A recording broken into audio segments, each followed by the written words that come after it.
Madge Sexton Kindergarten try really hard to really strongly embed ourselves in our community.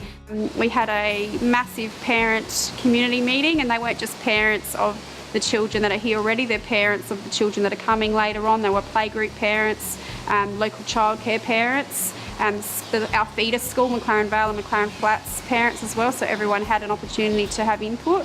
So that's given us a really clear idea of what it is that they want and what they think is important for children. And those questions were obviously guided around nature play principles rather than, so we didn't get the answers about the slides and the swimming pools and roller coasters and whatnot. Madge Sexton Kindergarten embeds as part of their learning program very strong principles of Reggio Emilia philosophy. It's not something that we don't say we are a Reggio Emilia site, because we embed lots of good early childhood practice, but Reggio Emilia to us is something that brings everything all together. One of the strongest principles of Reggio Emilia is the child's voice. So the child's voice is embedded in the learning program, so that's prevalent to how we redesign our space, because we are watching children, talking to children, listening to them, so the space will be designed for kids by kids. There's a famous poem by Loris Malaguzzi about the 100 languages and more that children have. So that's really about children being able to express themselves and learn in all those different ways that they like to learn. So once again, the yard having all those different spaces for them to play and to be is, another way to sort of address, I guess, those 100 languages. Well, we know that children are competent and capable, so we want our learning environment to reflect that. So one of the big things that we'll be looking at with the redesign is creating places that have got more risk in it. We find that there's not enough places that have that element of risk for children, and children are more than competent and capable to be able to cope with that risk. We feel that the children learn just as much outside as they do inside. Children develop learning dispositions outside, so that may involve problem-solving skills, developing resilience, social skills, as well as emergent literacy and numeracy as well when they're outside. I'm the Community Development Coordinator for the Aldinga Beach Children's Centre, and have been really grateful to have the opportunity to work on this outdoor learning project with Madge Sexton. I see my role as building partnerships, using community development principles to enable good outcomes for projects.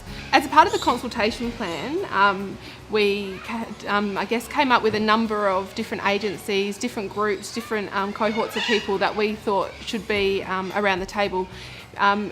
Really because we felt that we wanted this space to be something that people felt ownership over, and that they felt that they'd been a part of it and that their voice had been heard.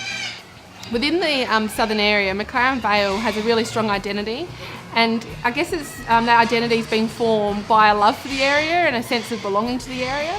And so we really wanted to, foster that sense of belonging here at Madge Sexton within this project. So currently at Madge Sexton Kindergarten, the gates are open on the weekend. There's playgroups that have access to the space. It's a journey for the site though to start considering it really being accessible and for external agencies to use. So this afternoon we're actually meeting with a number of organisations to start talking about that. So from our local context, what spaces are currently around for children and families. So we hope that this space that we're currently developing will be a space that meets the needs of community, children and families, particularly children and families that might not have access to great nature play, outdoor spaces, might want to do these things but might not know how to do these things. We want to create an environment where these families can come and engage in the space and be led by their children.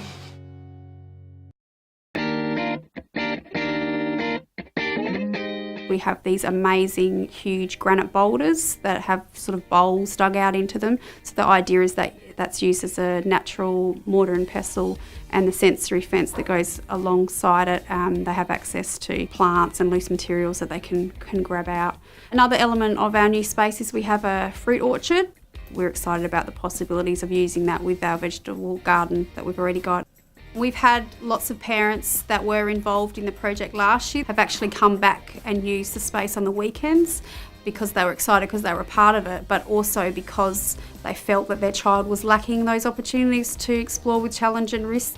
Through that process last year of educating families about the importance of nature play and the challenge and risk, there's obviously been a lot of thinking going around and people are looking for that for their child. So already we have had conversations with the school next door about involving their classes coming over, and not just the reception children, but we're talking about reception to Year 7s coming to use the space.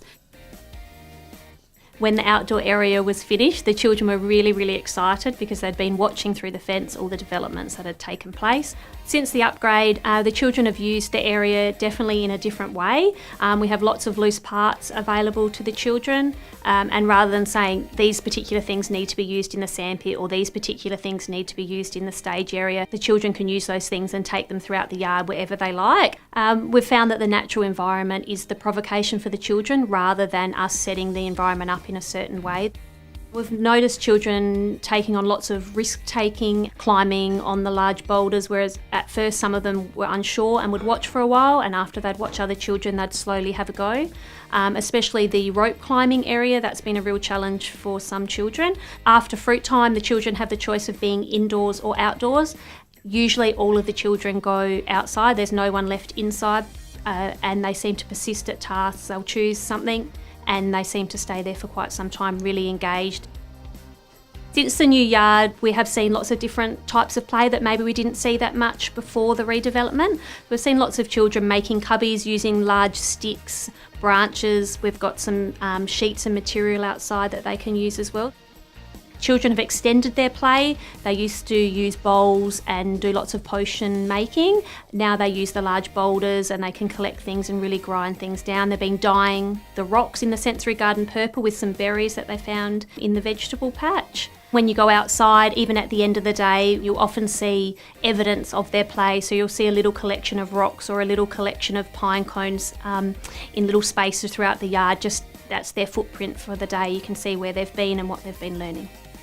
Our role as an educator, we feel, has changed slightly since the redevelopment. We're really trying to take a step back, which can be challenging sometimes, really allowing the children to explore and engage in the environment in the way that they choose. Obviously, still need to be safe and still need to be respectful of garden beds and things like that, but allowing them, if they want to take the trucks from the sandpit down to the mud patch, or if they want to roll them down the hill to see which one crashes into the fence first, that's okay. Letting them explore, letting them be the driver of their own learning in the outdoor environment is definitely a change for us.